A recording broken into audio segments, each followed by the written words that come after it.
Mr. Lieutenant Governor, we have talked now for nearly 2 years about the state's response to COVID.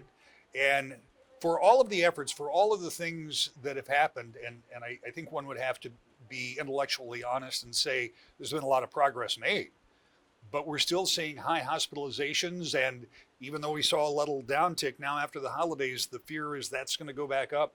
Where are we as a state, and is there anything else we can be doing? Rick, this pandemic has persisted and it continues. And I certainly don't want more people to continue getting COVID. But nevertheless, the virus has evolved. We have this new Omicron variant that seems to spread more quickly. For me, what it reinforces is the importance of everyone taking full advantage of the tools that we have available to us, Rick. What we've seen, even in this Omicron increase, is that people who are vaccinated have much, much less severe outcomes and experiences if they get COVID-19, particularly people who have been boosted as well, who are eligible for boosters. And so we really hope that now, because 2 years ago, we didn't know very much of anything about COVID-19. And what we've known since the last year is that we have vaccines, they're safe, and they work really, really well at preventing people from having severe outcomes, making it much less likely that you get hospitalized or that you have end up in the ICU or that you, heaven forbid, pass away.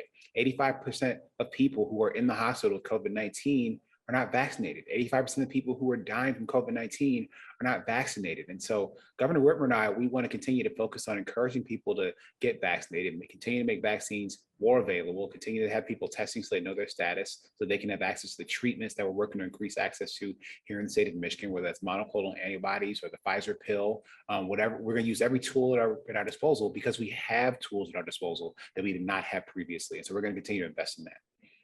Is the state in a position to help with testing? Because I know a lot of people are suggesting that more people maybe need to be tested or will need to be tested, or is there adequate supply in the private sector? Oh, we certainly need more testing from every angle. And so, yes, the state of Michigan, the health department is working with locals to make sure that we can get more testing into the pipeline. And certainly we want more testing to be available for the private sector. We welcome what the Biden-Harris administration announced in terms of making more over-the-counter testing available to every American, and that hopefully that will be able to ramp up and roll out very, very soon. Testing has always been important so that we can know where the virus is in our communities and how prevalent it is so that we can then scale our response appropriately. Let me shift gears and talk about a new year, and we hope it will be one that by the end of the year, we're not talking about COVID as much, at least. I know that you and the governor will, obviously there'll be an election coming up this year, but there's still some practical work that needs to be done. What's on your radar? Absolutely. We continue since day one in office, Rick. We've been about the business of governing and delivering for the people of Michigan. And we really have some important areas that we're going to continue to make progress on.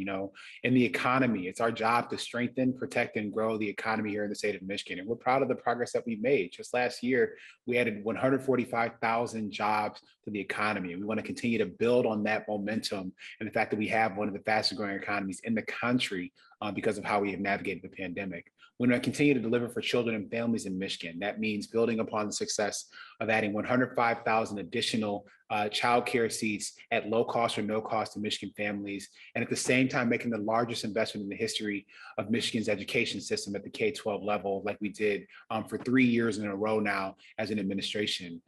We certainly are also working to make sure that Michigan adults have access to skills and training in higher education, building on programs like Michigan Reconnect and Futures for Frontliners, which have created opportunities for tuition-free community college and professional training for 170,000 plus Michiganders. We want to build and expand on those programs. And last but certainly not least, our administration is all about infrastructure. We want to expand access to the internet. We want to continue to build on the more than 13,000 miles of road and more than 900 bridges that we have repaired in the state of Michigan. And that's what we're going to, continue to put those points on the board in all those categories and more going forward. And that's how we're going to deliver for the people of Michigan. There are a number of points in there. I'm going to run out of time, but I just want to bring up one of them. You talked about more training for people who are looking for jobs or looking to get better jobs. I talked with the U.S. Secretary of Labor, Marty Walsh, today, and he said that very thing. He said that one of the focuses is that people are leaving jobs that aren't fulfilling, so it's important to work with businesses to find out what kind of training do you need. Are you hopeful that these training programs may fill some of the void that so many businesses are feeling here in the state?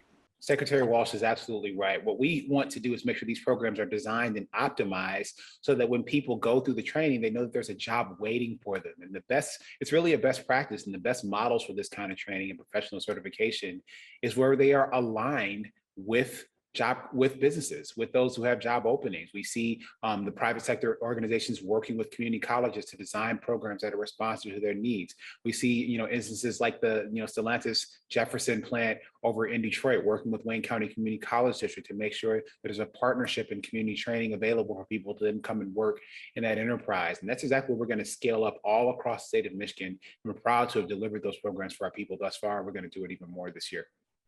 Mr. Lieutenant Governor, as always, it's nice to talk to you. We appreciate your time. Thank you, Rick. Happy New Year.